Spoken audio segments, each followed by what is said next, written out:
naglabas sila ng isang photo ata yun o video. Nakasama si GPA, si Juan Ponce Enrile.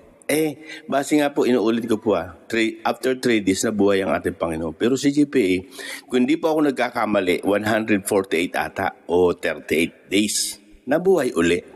Naglabas sila ng photo na nagpapatunay na nandyan daw. Tapos pangungunahan ang panunumpa ng mga vice mayor ata yun.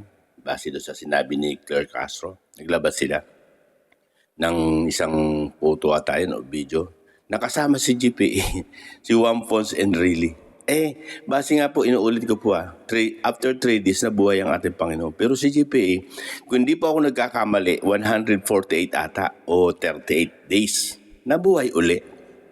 Kaya ito mga kapatid, masasabi natin, hindi sila hinahayaan ng taas, lagi silang kinukuryente, lagi silang inihahayag ng taas.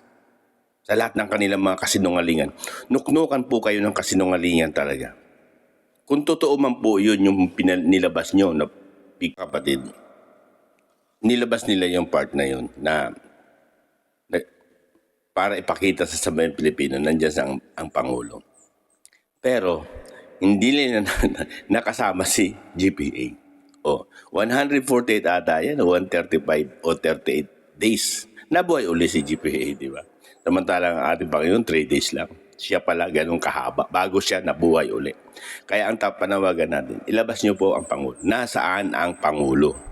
Nuknukan kayong kasinungalingan ng pinalalabas niyo. Kung totoo nga po na kayo naglabas nun, nakasama si GPA, kung totoo, nagtatanong po kami. Dapat maglabas po kayo. Kung pinangunahan niya po yung panunumpa ng mga vice mayor ng sabi, kapatid, ilabas niyo ang totoong medical record ni BBM. Dahil nakasad yan sa saligang batas. Kung ano na ang kalagayan ng ating Pangulo. Kaya panawagan namin, nasaan ang Pangulo? Huwag niyong linlangin ang sambayan ng Pilipino. Alam mo mga kapatid, kaya ito nangyayari sa ating bansa. Yung nangunguna sa atin, yung mga namumuno sa atin, nuknukan ng kasinungalingan ang pinalalabas lagi. Kaya anong biyaya o anong pagpapala o anong magandang tinatawag na guidance ang maibibigay sa kanila, samantalang puro kasinungalingan ang pinalalabas, pinakikita sa sambayan ng Pilipino, ang kasinungalingan. Imagine mo ganyan. Maglalabas ng ganyan, matagal ng tegi ang GPA po. Di ba?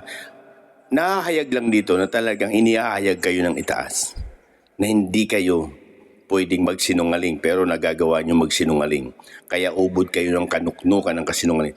Panawagan na lang po mga kapatid, nasaan ang Pangulo? Ilabas nyo.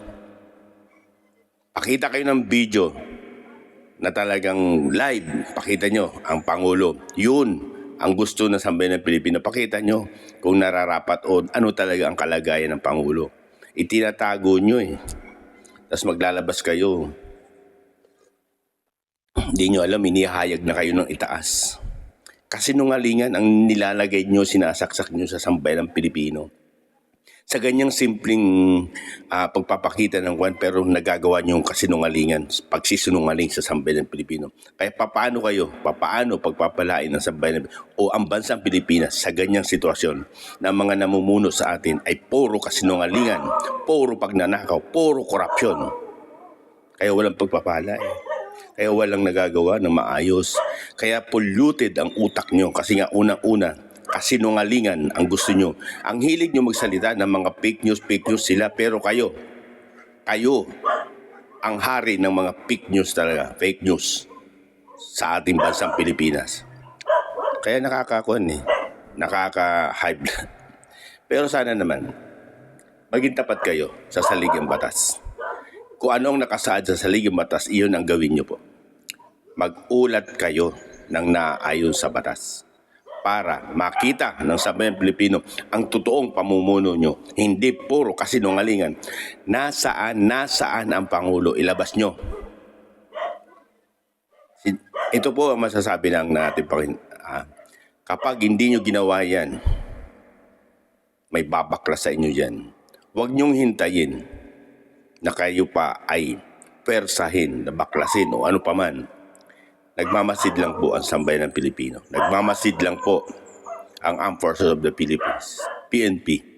Alam namin na nasa bayan ang kanilang loyalty, hindi sa Pangulo.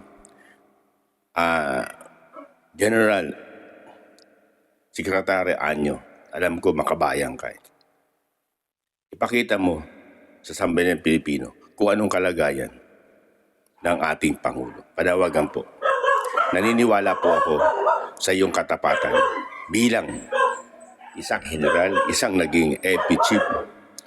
Alam namin na isa ka sa mga matuwid pero nadudungisan na rin. Pero sana naman maipayo mo po na maglabas ng totoong record o maipakita ang Pangulo sa ganitong sitwasyon para makita ng sambayan ng Pilipino kung ano na talaga ang kalagayan ng ating Pangulo. General Anyo, pakita niyo po, may advice niyo po sa kanila. Naniniwala kami na nandiyan ka pa rin po sa bayan, na ikaw pa rin ang kilala namin na dating General Anyo na nakaraan na talagang tapat sa panunungkulan. Salamat at God bless. Ang aming panawagan, nasaan ang Pangulo? Ilabas niyo po ang totoong datos, ilabas niyo po ang totoong medical record, ilabas niyo po ang Pangulo na live. Mag-press conference po kayo ng live para makita namin kung ano na talaga ang kalagayan ng Pangulo. Salamat at God bless. Ingat po tayong lagi at nawa maliwanagan po tayo sa ganito mga sitwasyon upang lahat tayo magkaroon ng biyaya.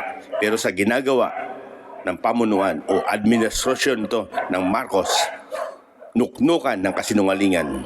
Salamat at God bless. Ingat po tayo lahat.